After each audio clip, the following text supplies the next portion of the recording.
অবশেষে সকল জল্পনা কল্পনার অবসান ঘটিয়ে লন্ডনে শেষ হলো অন্তর্বর্তীকালীন সরকার প্রধান ডক্টর মোহাম্মদ ইউনূসের সাথে বিএনপির ভারপ্রাপ্ত চেয়ারম্যান তারেক রহমানের 1-to-1 বৈঠক। লন্ডনের ডরচেস্টার হোটেলে শুক্রবার 13 জুন বাংলাদেশ সময় দুপুর 2টায় শুরু হয় এই বৈঠক এবং বিকেল 3:35 পর্যন্ত চলে বলে জানিয়েছেন প্রধান উপদেষ্টার উপপ্রেস সচিব আবুল কালাম আজাদ মজুমদার। এই 1-to-1 বৈঠকে নির্বাচন প্রস্তুতি রমজানের আগে নেওয়ার আলোচনা হলেও আদৌ সেটা কতটুকু সম্ভবপর হবে বলে জাতির কাছে প্রশ্ন থেকেই যায়। কারণ নির্বাচন কমিশনের 6 মাসের প্রস্তুতিতে সরকারের পদক্ষেপ কতটা এগিয়ে নেবে এবং অন্যতম প্রধান দল বিএনপির ভারপ্রাপ্ত চেয়ারম্যান তারেক রহমানের দেশে ফেরার বিষয়টি সুস্পষ্ট না হওয়া অবধি যদিও কিছুই বলা যাচ্ছে না। এর আগে জাতীয় নিরাপত্তা উপদেষ্টা ডক্টর খলিলুর রহমান ও প্রধান উপদেষ্টার প্রেস সচিব শফিকুল আলম দুপুর 1:50 দিকে হোটেলে পৌঁছালে তারেক রহমানকে স্বাগত জানান।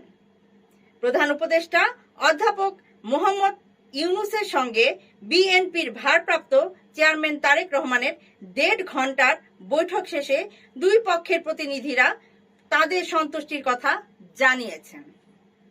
আজ শুক্রবার লন্ডনে বৈঠক পরবর্তী যৌথ সংবাদ সম্মেলনে জাতীয় নিরাপত্তা উপদেষ্টা খলিলুর রহমান ও বিএনপির স্থায়ী কমিটির সদস্য আমির খসরু মাহমুদ চৌধুরী বলেছেন, বৈঠকের আলোচনায় তারা সন্তুষ্ট হয়েছেন। সংবাদ সম্মেলনের শুরুতেই একটি যৌথ বিবৃতি পড়ে শোনান নিরাপত্তা উপদেষ্টা খলিলুর রহমান। এতে বলা হয়, অত্যন্ত সৌহার্দ্যমূলক পরিবেশে অধ্যাপক ইউনূস ও তারেক রহমানের বৈঠক অনুষ্ঠিত হয়। তারেক রহমান প্রধান উপদেষ্টার কাছে আগামী বছরের রমজানের আগে নির্বাচন আয়োজনের প্রস্তাব করেন। দলের চেয়ারপারসন খালেদা জিয়াও মনে করেন এই সময় নির্বাচন অনুষ্ঠিত হলে ভালো হয়। প্রধান উপদেষ্টা বলেন, তিনি আগামী বছরের এপ্রিলের প্রথমার্ধের মধ্যে নির্বাচন অনুষ্ঠানের ঘোষণা দিয়েছেন। সব প্রস্তুতি সম্পন্ন করা গেলে 2026 সালের রমজান শুরু হওয়ার আগের সপ্তাহেও নির্বাচন আয়োজন অনুষ্ঠিত হতে পারে। সেক্ষেত্রে এই সময়ের মধ্যে সংস্কার ও বিচার বিষয়ে পর্যাপ্ত অগ্রগতি অর্জন করা প্রয়োজন হবে। তারেক রহমান প্রধান উপদেষ্টার এই অবস্থানকে স্বাগত জানান এবং দলের পক্ষ থেকে তাকে ধন্যবাদ জ্ঞাপন করেন। প্রধান উপদেষ্টাও তারেক রহমানকে ফলপ্রসূ আলোচনার জন্য ধন্যবাদ জানান।